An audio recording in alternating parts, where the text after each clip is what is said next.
Bonsoir à toutes et à tous, il est 22 heures. Bienvenue dans cette nouvelle édition dont voici les principaux titres.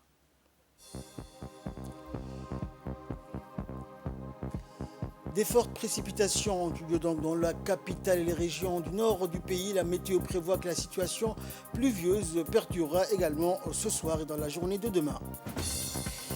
Actualité nationale toujours en santé, lancement de la formation des épidémiologistes de terrain, une formation initiée par le ministère de la Santé. Et dans l'actualité internationale, les dirigeants du G20 approuvent la réforme de taxation minimale des multinationales. Bonsoir à tous. Des fortes précipitations se sont abattues depuis hier soir sur la capitale et les régions du nord du pays. Bien évidemment, aucun incident majeur n'est à signaler. Tous les oueds sont en crue dans la capitale. Certains quartiers ont même connu des inondations partielles. C'est ainsi que les services d'assainissement sont à pied d'œuvre pour désengorger les zones inondées et les principales artères de la capitale. Voici donc les images des équipes qui ont sillonné la capitale et les régions d'intérieur comme Obok. Ces images reflètent la situation dans la capitale. Pour l'instant, les autorités préfectorales n'ont pas déclenché le plan hors sec, mais le ciel reste toujours couvert, ce qui laisse supposer que les pluies se poursuivront. Et à Obok, toute la zone côtière allant de Rasbir jusqu'à Moulhoulé sont couverts, ainsi que les périphéries du chef-lieu, à savoir Assassan, Orobor et Merdého. Les deux oueds principaux, à savoir Sadaï et Ubouki, sont en crue et les précipitations donc à Obok ville sont de 37 mm. Certains quartiers ont été donc plus touchés que d'autres, surtout par l'oued de Ubouki comme Kaladobo et Palmeraire.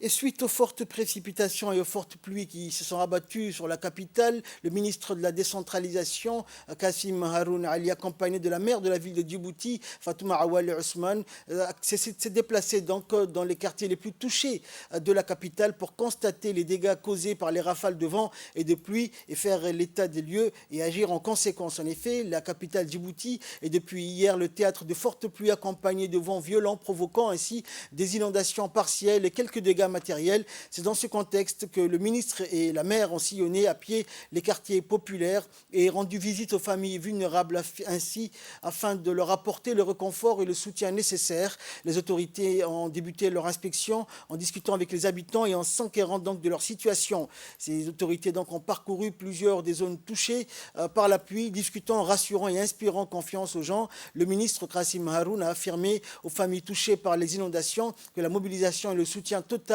de son département, mais aussi de l'ensemble du gouvernement pour les assister et répondre à leurs besoins immédiats. Et la maire de Djibouti a rassuré la population que la mairie fera toujours de son mieux pour assister la ville, les gens et le gouvernement est mobilisé donc pour être au service des personnes les plus vulnérables.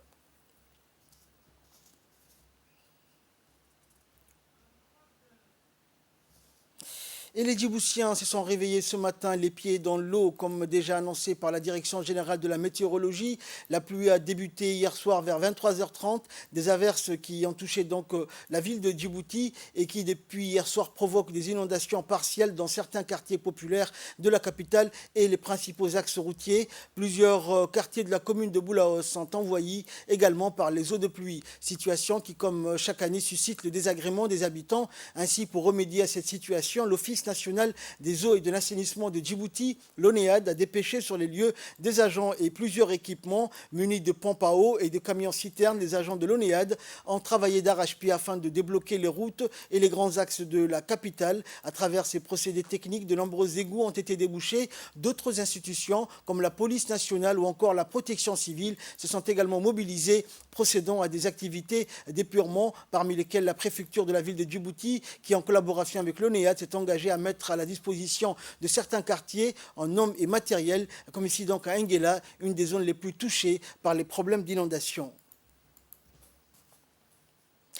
Et suite aux importantes précipitations enregistrées dans le pays dans la nuit du 30 au 31 octobre, les éléments de la protection civile donc, sont à pied d'œuvre. En effet, un important dispositif a été mis en place par la Direction générale de la protection civile pour évacuer la totalité des eaux de pluie sur les grandes artères et dans les différents quartiers populaires de la capitale. Plusieurs pompes donc à eau ou pompes en moteur ont été installées, comme le montrent ces images, ce qui permettra une circulation plus fluide des personnes et des véhicules dans les quartiers inondés partiellement. Un travail de titan pour ces hommes et ces femmes qui travaillent donc jour et nuit et veillent à la protection et à la sécurité des Djiboutiens et Djiboutiennes. Écoutons pour plus de précision les explications du directeur adjoint, commandant des opérations de secours à la protection civile. Dans le quartier populaire, surtout le quartier Al-Hiba, quartier Karset, Gachamalé et Engela, avec le préfet du premier arrondissement et deuxième arrondissement, nous avons fait la réunion.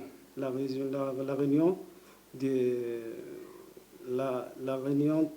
au niveau de la protection civile et le point sensible des quartiers, nous avons fait le motopompe, surtout à Karset, on a mis 4 motopompes devant le premier arrondissement, deuxième arrondissement. Et à Riba, c'est en cours, il y a 3 motopompes qui seront en place. Engela, nous avons mis 1 motopompe. Gachemale, nous avons mis 2 motopompes. Et l'ensemble des personnels sont toujours en alerte. Et demain, on ne sait pas, c'est le bon Dieu qui connaît, mais il y aura la pluie, normalement, d'ici demain et après-demain, selon la météo. Et les prévisions météorologiques pour la journée du demain 1er novembre 2021, temps nuageux avec risque des averses intermittentes en fin de soirée et début de matinée sur les régions côtières du pays. Le vent soufflera du secteur est modéré sous les pluies. La visibilité restera bonne et la mer agitée, donc agitée également au large.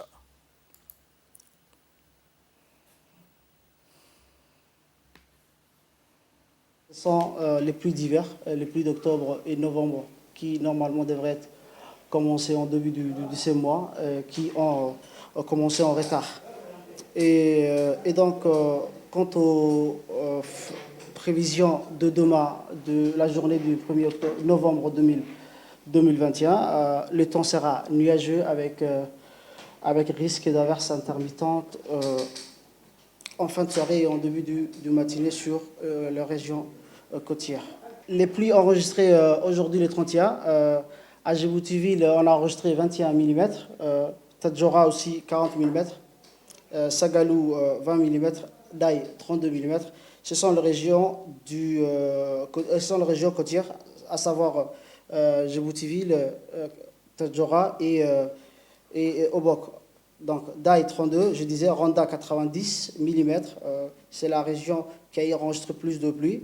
Il y a Loyada aussi qui a enregistré 13 mm, Pekava 10 mm, Arta 18 mm, Ouéa 6 mm, Ptibara 8, Damerjog 35 mm et Chabelle 15 mm.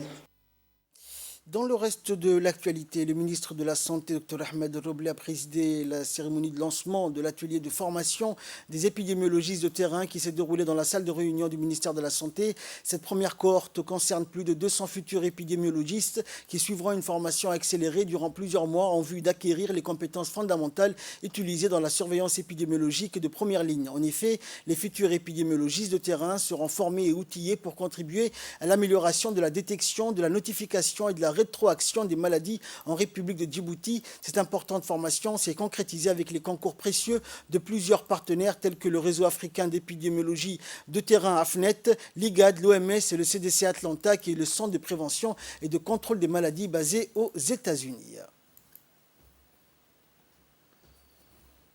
Et le ministre de la Santé a remercié dans son intervention toutes les parties prenantes, en l'occurrence le CDC Atlanta, l'AFNET et l'IGAD, pour leur contribution à cette session de formation. Réel plaisir pour moi ce matin d'ouvrir cette séance, cet atelier de formation de personnel, de professionnels de santé en épidémiologie de terrain. Le ministère de la Santé, mais aussi la santé dans sa globalité, a besoin d'une surveillance accrue, d'un système d'alerte de toutes ces maladies infectieuses. Et nous sommes engagés depuis un certain nombre de mois dans le renforcement des capacités, dans le renforcement institutionnel, mais surtout dans le renforcement des capacités de professionnels de santé. C'est dans ce cadre qu'intervient à point nommé cette série de formations des épidémiologistes de terrain que nous allons former prochainement avec, vous l'avez souligné, Dr Hussein, des grades de licence, voire de master. Ces professionnels de santé seront sur le terrain, que ce soit au niveau des régions de l'intérieur, mais aussi au niveau de Djibouti-Ville, et ils vont contribuer donc à la surveillance épidémiologique.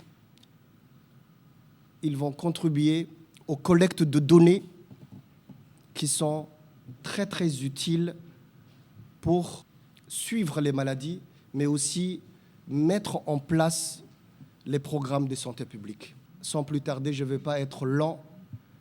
Je déclare ouvert donc ces séries de formations.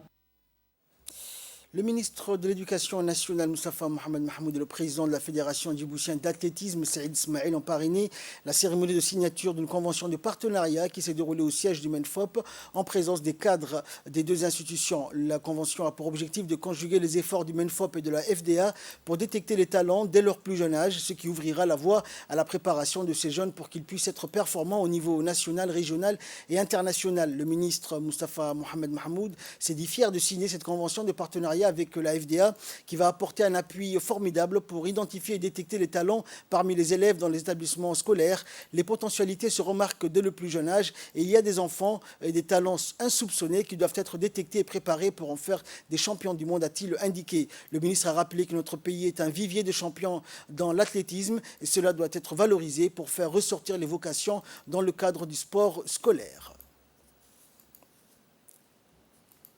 De manière à ce qu'ils puissent être performants aussi bien au niveau national, régional, mais aussi international.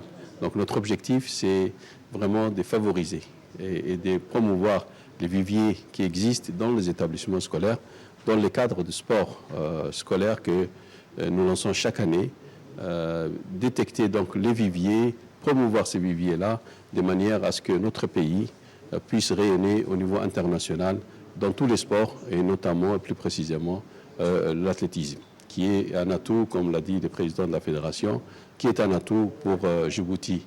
Donc nous sommes vraiment très très contents de signer cette convention et nous espérons que ce travail acharné aussi bien par l'équipe de la fédération d'athlétisme, mais aussi les cadres du ministère, puisse donner des fruits escomptés, Inch'Allah, et nous souhaitons vraiment bon courage à tout le monde. Et toujours dans le cadre de la cérémonie officielle de lancement de la saison sportive 2021-2022, le service du sport scolaire du MENFOP a organisé hier après-midi des courses semi-marathon de 2 km destinées aux filles et 4 km aux garçons des établissements scolaires de la capitale. L'événement s'est déroulé en présence de nombreux chefs d'établissement, des responsables du service sport scolaire, des commissions d'athlétisme scolaire ainsi que des enseignants d'EPS. Cette initiative s'inscrit dans le cadre du projet national du sport visant à promouvoir le développement de la pratique sportive ainsi que les valeurs du sport et de l'olympisme à l'école. Plus généralement, cette compétition d'athlétisme scolaire qui mettra en lice les équipes inter-établissements vise à créer un esprit d'équipe dans les disciplines collectives. À noter que cette journée de compétition d'athlétisme scolaire s'est déroulée dans une ambiance festive et fut empreinte de convivialité et d'enthousiasme. La fin de la journée fut de toute beauté avec la remise des trophées aux vainqueurs dans les différentes disciplines d'athlétisme destinées aux jeunes filles et aux jeunes garçons inter-établissements par les officiels ainsi que par les responsables présents.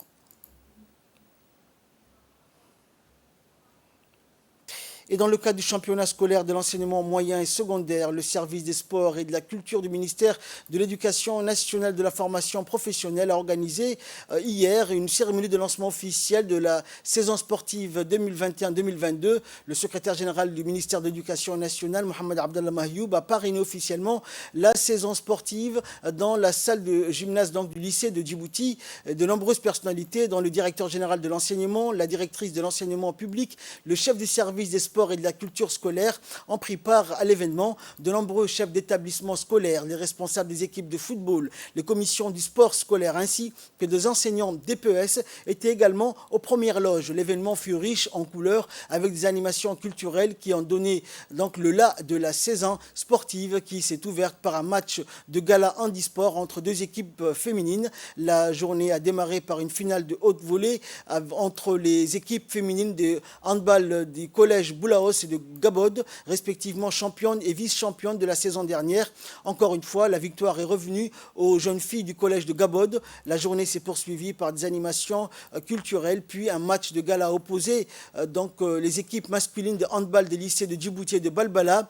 Lors de cette finale, l'équipe de lycée de Djibouti s'est imposée sur un score de 13-9 face à l'équipe du lycée de Gabod, notant enfin que la cérémonie riche en émotions s'est achevée par la remise des trophées et des médailles aux vainqueurs par les officiels et les responsables présents ainsi que les chefs d'établissement.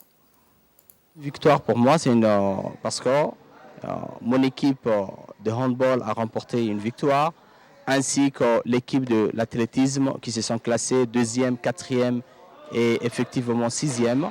Donc c'est une grande victoire pour nous et ce n'est pas la première fois parce que depuis pas mal d'années, depuis presque 2 ans, on a l'habitude de remporter pas mal de coupes et je suis vraiment content et je leur dis félicitations. Hein.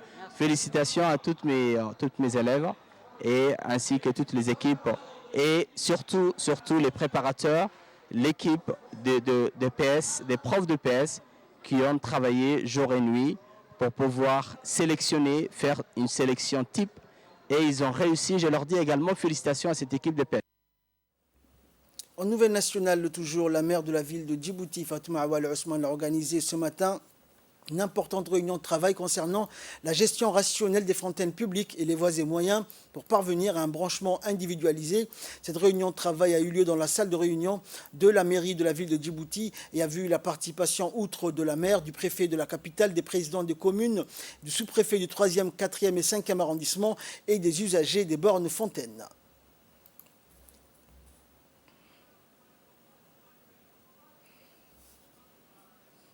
Et prenant la parole lors de cette réunion, la maire de la ville de Djibouti, Fatouma Awalé, a indiqué que cette situation avait créé beaucoup de pertes d'eau et cette eau stagne non seulement en déversant donc un vecteur de propagation de maladies, mais également détériore les rues, ruelles et voies publiques. Il faudrait, a-t-elle indiqué, solutionner cette problématique qui perdure depuis longtemps. Le Palais du Peuple a abrité ce matin la première réunion du comité technique de l'Observatoire Genre avec les membres du comité. L'Observatoire Genre est structuré comme un organe de contrôle qui veille d'une part au respect des principes d'équité et d'égalité de genre en appui à la mise en œuvre de la politique nationale genre et d'autre part de contrôle de l'application des textes législatifs et réglementaires en relation avec les conventions internationales en la matière afin d'accompagner l'Observatoire genre dans l'accomplissement de son rôle et de ses missions qui font appel à de multiples partenaires et à des actions interdépendantes pour entretenir une dynamique au sein des différentes parties prenantes impliquées. Des organes instances de gouvernance ont été mis en place. La réunion présidée par la secrétaire générale du ministère de la Femme de la Famille a vu la participation de nombreux responsables. Il est à noter que le ministère de la Femme a mis en place un observatoire genre par décret portant organisation et fonctionnement. La première réunion qu'on va tenir aujourd'hui, c'est un grand plaisir pour moi d'être parmi vous et de démarrer cette première réunion. Cette réunion nous donnera aujourd'hui les objectifs du comité technique qui est tout d'abord un décret organisant le fonctionnement de l'Observatoire genre. Ainsi, aussi l'Observatoire genre étant l'organe de contrôle qui veille d'une part au respect des principes d'équité et d'égalité du genre en appui à la mise en œuvre de la politique nationale genre, la PNG, et d'autre part un organe de contrôle à l'application des textes législatifs et réglementaires en relation avec les conventions internationaux en la matière. Afin d'accompagner l'Observatoire genre dans l'accomplissement de son rôle et de ses missions qui font appel à des multiples partenaires et à des actions interdépendantes pour entretenir une dynamique au sein des différentes parties prenantes impliquées. Des organes et instances de gouvernance sont mis en place. Et enfin, pour clore l'actualité nationale, après avoir effectué son test moteur la semaine dernière, le ferry Mohamed Burhan Qassim, donc, il a été constaté une défaillance au niveau du logiciel électronique de navigation. C'est ainsi que la direction des affaires maritimes a fait appel à un expert en électrique pour réparer cette panne au niveau du logiciel électronique de navigation. L'essai du moteur de ce matin a donné un résultat de 70% et un deuxième essai sera effectué donc au mardi prochain selon le pilote du ferry. La direction des affaires maritimes qui travaille d'arrache-pied depuis plus d'une décennie pour garder donc le ferry Mohamed Burhan Qassim sur mer avec tous les entretiens et avec plus de 10 années au compteur, le ferry MBK reste une véritable aubaine pour des milliers de passagers des régions nord du pays pour traverser le golfe de Tadjoura en tout confort, quiétude et toute la sécurité nécessaire.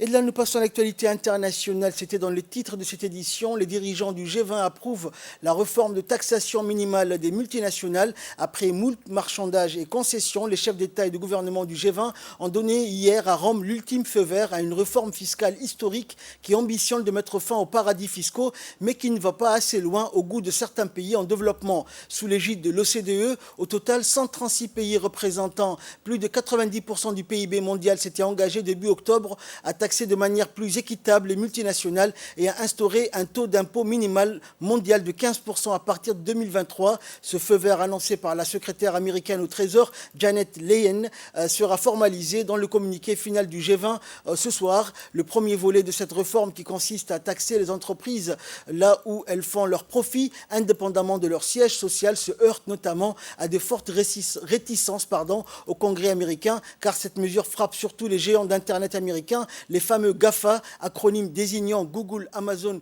Facebook et Apple, enclins à pratiquer l'optimisation fiscale en établissant leur siège là où la taxation est la plus faible, ce qui leur permet de payer des impôts dérisoires au regard de leurs revenus. L'impôt minimal de 15% devrait rapporter environ 150 milliards de dollars de recettes supplémentaires par an. C'est tout pour ce journal. Merci de l'avoir suivi. Excellente soirée sur Télé Djibouti.